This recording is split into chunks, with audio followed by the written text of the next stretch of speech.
ba mag-perform ng Kruskal-Wallis chi-square test gamit ang Jamovi software?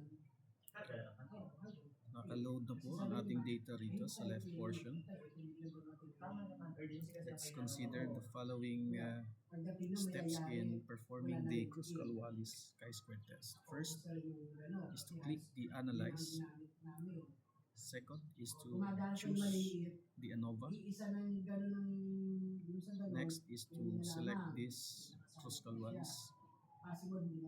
And ito po ang ating grouping variable, age.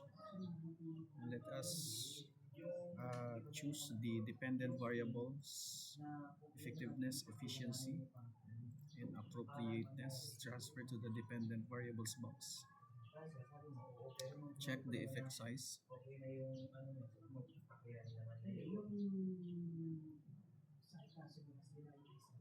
And we can also check the pairwise comparison.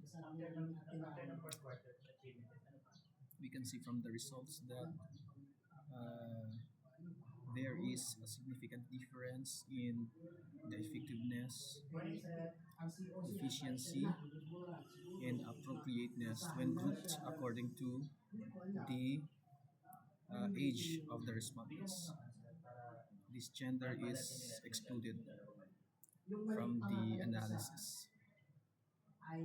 That's it.